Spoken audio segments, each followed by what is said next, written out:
Welcome to your second episode of Viral for President, the show where I don't care what you think as long as you listen to what I say. I am your host with the most, the Don of Disgruntled, the Jester of Jackasses, Mezzo. And on today's exciting episode, we will be reviewing Smoking Aces 2, the sequel we didn't expect but might actually deliver. We'll also be watching the B-rated movie Zombie Wars. Ouch. Mental brain. Ouch. We will also have an extra special guest here, my political and war correspondent, the Sarge himself. He will be a recurring guest on this show. So, pay attention and enjoy. I want to apologize about the missing last week's episode. There was some slight technical difficulties, and thus I was not able to produce an episode. However, this episode should more than make up for that. And in our first section, we're going to be doing the Movie Corner, where I get to review the movies you want to watch. And on that list is Smoking Aces 2. Now, for those of you who've seen Smoking Aces 1, you all remember my favorite character happens to be Big Mama, the 50 cal sniper rifle that black chick rocks on that movie. Watching people getting busted apart. You know what had Smoking Aces 2? Explosions, excitement, intrigue. Did you know what was going on? They didn't have a 50 cal. And for that reason and that reason alone, I have to vote this movie a 2-bottle movie. In that, I would need 2 bottles of liquor to get through the movie. Now, the primary reason I would need 2 bottles of liquor to get through that movie is because you had no idea what's going on. At least in Smoking Aces, you had some idea, you knew what was going on. Blam! The surprise. No, in this entire movie, you have absolutely no clue. You're like, okay, stuff's happening. Why is it happening? We don't know. You don't know until the last 5 minutes. And the problem, and I'm sorry, director who did both these Smoking Aces, the problem I have is that in Smoking Aces 1, you gave us a clue. You told us what was going to happen. In Smoking Aces 2, you told us nothing. And I expected nothing. It's a sequel. Granted, I get that. You don't expect as much from the sequel as you do from the actual. But come on, give me something. Give me some intrigue. Give me some excitement. Instead, you give me people getting blown up. But who the hell cares? The only great part about that movie was that the Tremor brothers involved a sister. Except that I swear to God you pulled them all from Alabama because the brother was trying to sleep with the sister. I mean, hell, this is something you would only expect to see in Alabama. For our second section of the show, we're discussing our B-rated movie of the day. And today's movie is Zombie Wars. Now for this, I needed my political correspondent and co-host, the Sarge himself, to help me, and here's why. Sarge, what's your zombie plan? Well, funny you should ask, because I have 36 of them. To which do you refer? Well, I'm actually kind of impressed. You shouldn't be, because 35 of those involve using your tasty flesh as bait as I make a hasty getaway. Well, at least there's one. Nah, you shouldn't even count that one in, because, well, the 36th one involves me infecting myself with the zombie virus to devour your tasty flesh. Now, as you all can tell, we're big fans of Rooster Teeth and Red vs. Blue. Hey, Rooster Teeth, I respect what you guys do. But on that note, the movie Zombie Wars, we have no respect for. None whatsoever. This is, as you all know my rating scheme, a 4-bottle movie. In that I would need to consume 4 bottles before ever attempting to watch this again. In fact, he's never seen it. The only reason he gets to comment is because of the zombie plan. He couldn't make it through the 4th bottle long enough to actually witness the atrocity that is that movie. I mean, for God's sakes, the first 5 minutes you're like, hey, their acting isn't so bad. This might be a decent movie, right? Right? Yeah, well, Wrong! That movie progressively got worse and worse and worse. By 10 minutes, the acting was bad. By 20 minutes, the acting was atrocious. By 30 minutes into the movie, you're wondering if they're really acting or reading off the cue cards off the screen. The plot is nothing more than a joke. Zombies who have no brains, and you're supposed to shoot their brains, but they have complex plans. Yeah, not happening. Sorry. I've seen more complex plans out of LTs in the Army. Epic fail. This movie is... He couldn't even make God! it. He couldn't even make it to the fourth bottle long enough to watch the movie. For those viewers who actually take my advice and go and check out the movie, please make sure that you have enough alcohol in your system not to cause a brain aneurysm enough to start making web shows.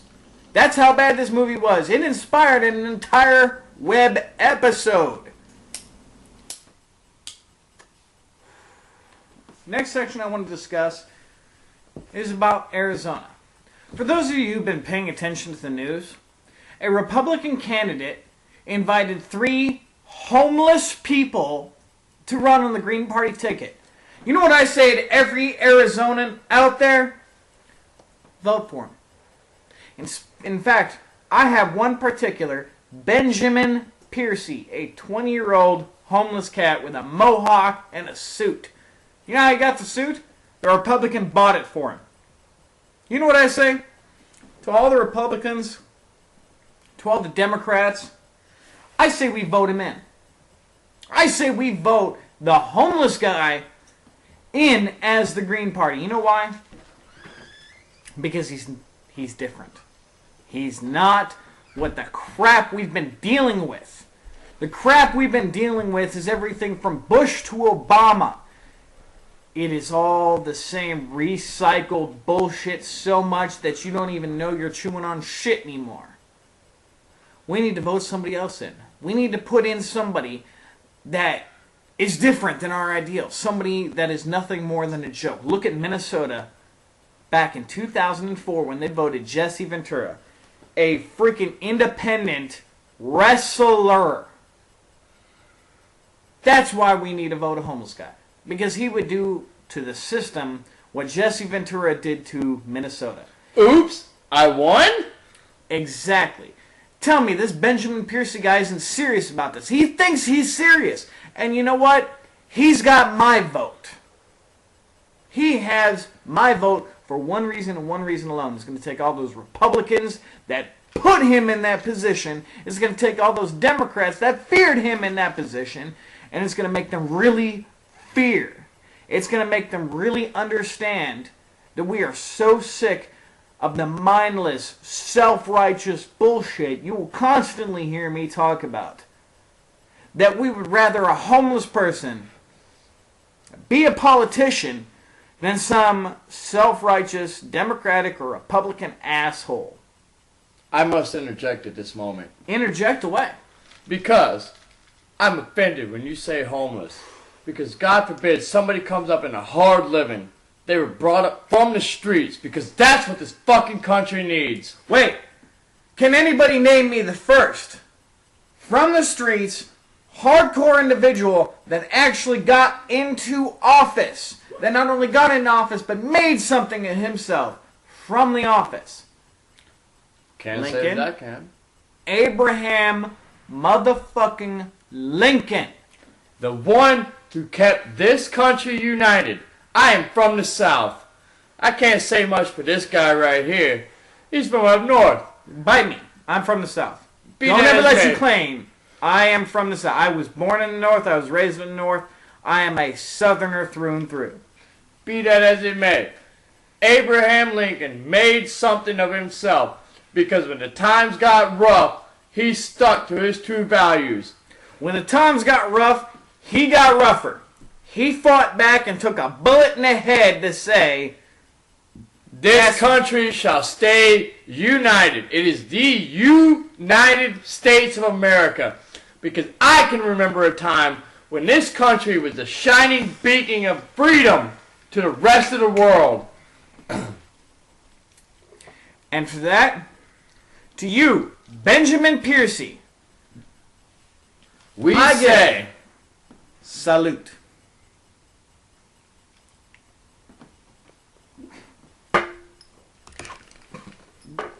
Because what you are doing is you're proving America to be America. You are proving that it doesn't matter if you are homeless to Harvard, you are nothing to everything. You are everything because you are this country. you represent what this country stands for. That any Joe Blow can become president of the United States. And not only become president, but lead us into a brighter future than what politicians that have had their pockets lined since the day they were born. Benjamin Piercy, I speak directly to you when I say you have nothing. And you should become everything because you represent exactly what this country stands for. You represent Truth United. And every one of my Arizona viewers, remember that name. I will say it again. Benjamin Piercy. A guy who has nothing. A guy who is running as a Republican's idea to screw over the Democrats. Forget the Democrats. Forget the Republicans. Forget the Green Party. Remember Benjamin Piercy. Remember that name. Why? Because I speak directly to you, and I will make sure you somehow have this link. I will make sure every one of my constituents, every person who views this show, every person who is excited by this show, every person who enjoys these comments, remembers your name.